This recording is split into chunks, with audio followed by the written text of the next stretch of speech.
안녕하세요. 분당차병원 허양임입니다. 오늘은 가을철 건강을 지킬 수 있는 제철 재료를 활용한 음식들에 대해서 이야기해 보려고 합니다.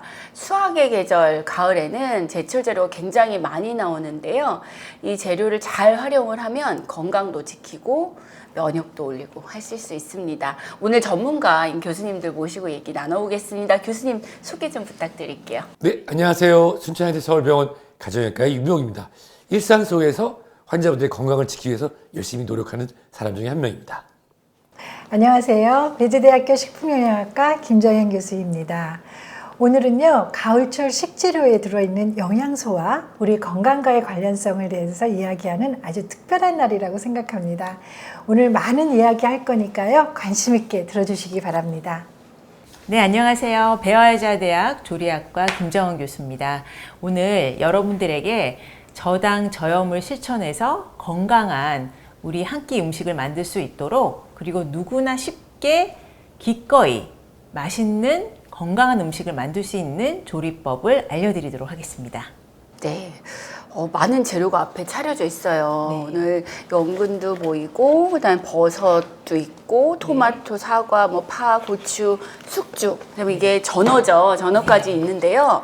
오늘 이 식재료들이 건강, 면역이랑 무슨 관련이 있을까요? 사실 이 가을이 되면요, 기온이 떨어지면서 면역도 우리가 쉽게 잃고 또 감기 등을 앓기도 쉽죠.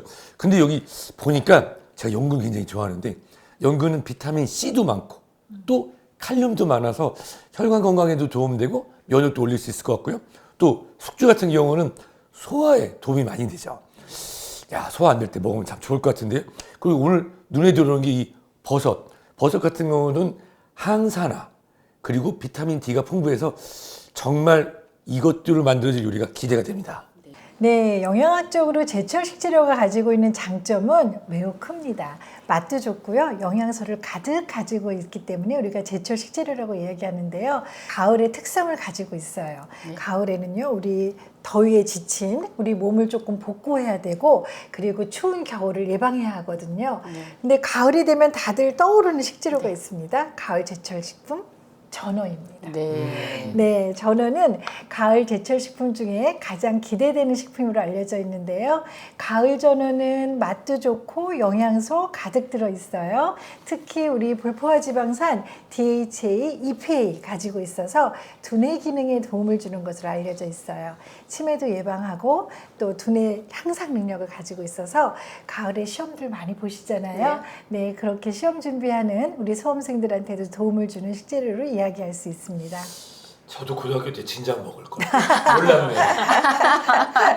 네, 사실 재료도 되게 중요하지만 재료를 맛있게 드시는 방법이 굉장히 중요할 것 같은데요. 네. 이게 연근이랑 우엉이죠. 네. 대표적인 가을철 뿌리채소인 것 같은데 네. 저는 사실 조림으로밖에 해먹어본 적이 없어서 네. 다른 특별한 조리 방법이 있을지 좀 궁금하네요, 교수님. 보통 조림으로 해 드실 때는 당도 좀 많이 들어가고 또 간장의 짭짤한 맛 때문에 짜고 달게 먹게 되는 대표적인 이 뿌리채소 두 가지거든요. 그런데 오늘은 이 연근을 이용해서 된장찌개에도 넣어 볼 거고요. 그리고 밥에 넣어서 또 잘 씹고 또 구수하게 밥맛을 올릴 수 있도록 이 뿌리채소를 활용을 해볼 예정입니다. 맞습니다. 사실 연근 같은 경우는 섬유소도 많고 비타민도 많은데 칼로리가 낮아요. 그런데 이걸 조리 방법을 어떻게 하냐에 따라서 이것이 다이어트 식품이 되는지 아니면 밥을 부르는 반찬이 되는지 문제될 수 있죠. 또 하나는 이게 탄닌 성분이 있거든요. 그래서 잘 씻어서 충분히 익혀드셔야 떫은 맛이 덜 난다고 합니다.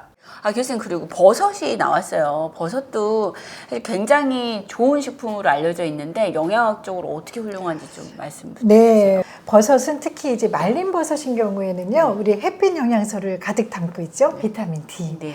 네, 우리가 채소를 말리게 되면은요, 비타민 D를 다 가지게 돼요. 그런데 특히 채소 중에 버섯은 비타민 D를 가지고 있는 전구체를 가지고 있어서 햇빛과 만나는 순간 비타민 D를 가득 가지게 되죠. 그래서 우리 가을 햇빛이 제일 좋잖아요. 가을 햇빛은 누구를 내보낸다고 하지요?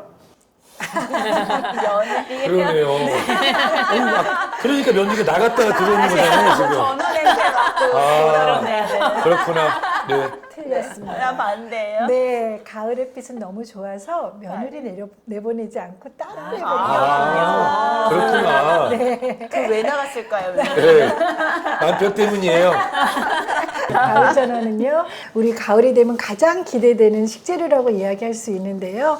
우리 가을 전어가 가지고 있는 불포화 지방산, 네, 필수 지방산이죠. DHA, EPA 가득 가지고 있습니다. 두뇌 영양에 도움을 주는 것으로 알려져 있고요. 또 가을 전어는 머리부터 비늘 빼고 끝까지 통째로 드실 수 있거든요. 그래서 잔뼈를 아주 잘 씹어서 드셔야 됩니다. 그러면 어떤 영양소 얻을 수 있죠? 칼슘. 네, 골격 형성에 도움을 주는 칼슘 꼭 드실 수 있고요. 가을 전어와 버섯을 같이 드시게 되면은 칼슘 먹을 수 있고 칼슘의 흡수를 도와주는 비타민 D, D도 먹을 수 골격 건강에는 아주 중요한 두 가지 식재료라고 얘기할 수 있는데요. 주의할 게 있습니다. 전어가 뼈채 먹는 생선이기 때문에 네. 장가시가 있어요. 네. 그래서 어르신분들하고 또 어린이분들은 조금 조심하시는 것이 필요합니다. 네. 사실 칼슘하고 D가 음식으로 먹기가 그렇죠. 쉽지 않은 영양소인데 이 가을철 이 식재료를 굉장히 영양소 잘 챙길 수 있을 것 같습니다. 또 보이는 게 이게 콩나물 아니고 숙주잖아요. 그렇죠? 네, 맞습니다. 숙주는 어떻게 해서 먹는 게 가장 좋을까요, 교수님? 숙주는 사실 굉장히 흔한 재료이기도 하고 가격도 저렴하거든요. 네. 그런데 제철이 또 가을이라는 거. 그렇지만 사계절 내내 또 구입하실 수는 있어서 항상 드실 수가 있는 좋은 재료이기도 한데요. 숙주는 사실 뭐 요즘 쌀국수도 많기 때문에 생으로 드시는 경우도 있지만 이렇게 살짝 무수분으로 수분 없이 약한 불에서 냄비에서 조리를 하게 되면요.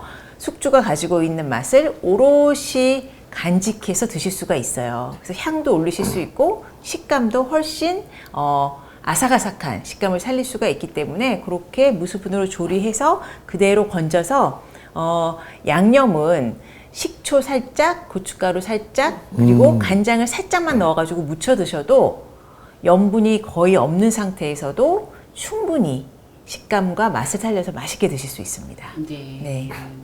숙주 말씀만 들어도 입에 막 군침이 네. 돌아요. 너무 맛있을 것 같아요. 네. 사실 이렇게 가을철 식재료 가지고 다양하게 먹으시는 방법 주셨는데 이 가을철 식재료 식사 구성할 때 특히 좀 고려해야 될 게 뭐가 있을까요, 교수님? 또 가을에는 꼭 같이 드셔야 되는 게 있습니다. 수분 섭취를 충분하게 하시는 게 필요해요. 가을에는 차가운 바람이 불고요. 습도가 낮아서 건조해질 수 있기 때문에 충분한 수분 섭취가 필요한데요.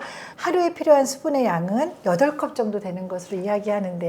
제가 말씀드리는 이 수분 섭취량은 음료가 아닌 그야말로 물, 수분 섭취하는 것이 필요합니다. 네, 정리해서 이야기해보자면 가을철 가장 영양소가 풍부한 제철 재료를 가지고 균형 잡힌 식단을 구성하는 게 가장 중요할 것 같습니다. 거기다 더불어서 열량도 낮추고 또 당도 낮추고 나트륨도 낮추는 식단이 되게 중요할 것 같습니다. 교수님께서 열량도 낮추고 저당을 실천할 수 있는 조리법 소개해 주실 거죠? 네. 네, 기대하셔도 좋고요. 저희는 이제 디저트까지 만들어 볼 거라서 디저트를 사실 저당하면은 참고 안 먹다 보면은 반대로 우리가 보상심 때문에 더 많이 드시게 되잖아요. 그런 부분을 어느 정도는 좀 해소할 수 있는 저당 디저트까지 알려드리도록 하겠습니다. 기대가 너무 됩니다. 네.